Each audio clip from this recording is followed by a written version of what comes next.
Hey guys, welcome back to the channel. So, new video on a freshly rebuilt Falcon.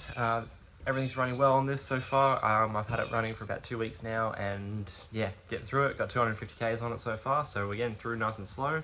But yeah, it's all running really well, so I'm very happy about that. Today I'm having a bit of a video of doing some modifications that I wanted to do for a while. And yeah, had my birthday a couple of weeks ago and my wife and my parents bought me these for my birthday. So I'm doing some new gauges in my car today. So these are our gauges here. So we've got a new gauge cup because, just let me open this up. So obviously that one's bigger, so I can't reuse that cup. So I'm gonna be getting rid of that one and this one obviously, because obviously these are all digital. And then we've got this gauge holder from TRL Industries for the center console. So I'm gonna move my start button and all my stuff in there, so all the 12-volt ports are just get moved into the glove box and everything rerouted into there. And then that start button I'm just probably gonna mount up under here next to the switch for my halo lights. And then yeah, that'll fit nicely in there. And I'm probably just gonna leave it black for now because eventually I want to make the dash fascia and the gear surround gloss black as well, so that'll blend in with that. So yeah, I'm gonna get started on removing all that stuff and getting these gauges out, and then we'll chuck the new ones in.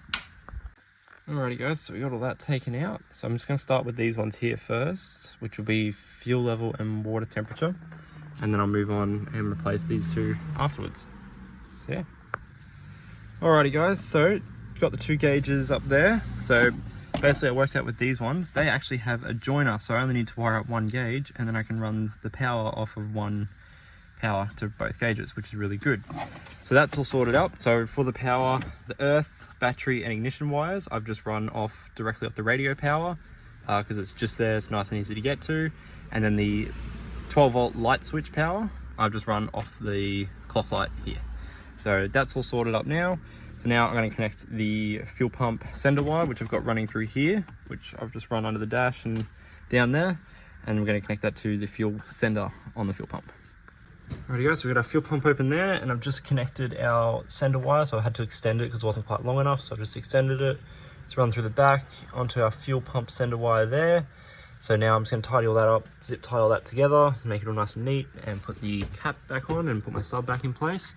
And then we'll move on to doing the water temp sensor. Alrighty guys, so they're all wired up, I've put all that back together. So yeah, I didn't use the sensor that come with that because you have to cut your top radiator hose in half and put an adapter in, and I didn't want to do that because I've already just spent a whole bunch of money on coolant for refilling this. So what I've done is I've actually tapped into the standard temp sensor that runs this gauge and is now running that gauge. So I know water temp and water temp off the same gauge, but this one just tells me an exact reading of how much it is rather than just on the dial up here. So yeah.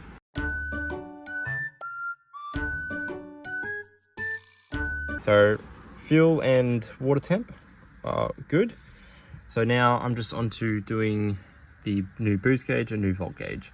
So the boost gauge is going to go in the same spot in this cup, and then the volt gauge will go in the same spot as well as that one. That one's a dual gauge with oil temp, but I don't want that anymore because I don't even have the sensor in the car anymore. So yeah, I'm going to put that new one down there and run that. So yeah, just currently wiring all that up as we speak.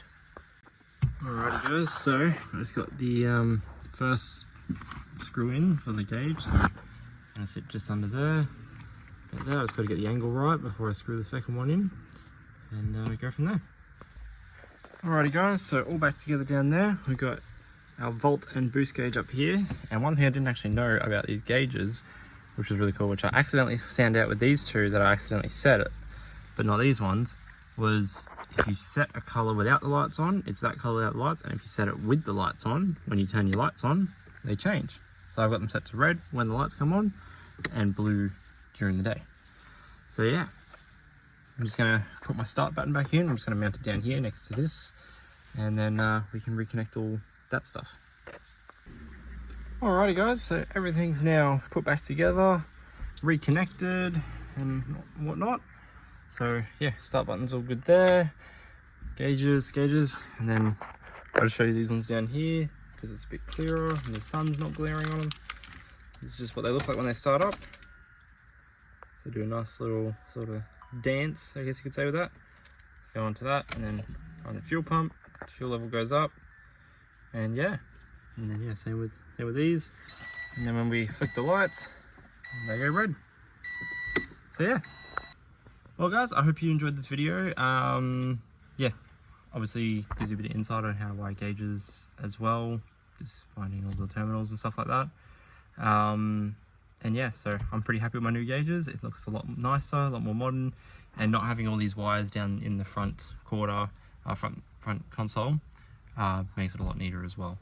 So yeah, please like, comment any questions, and subscribe, and I'll see you guys in the next video.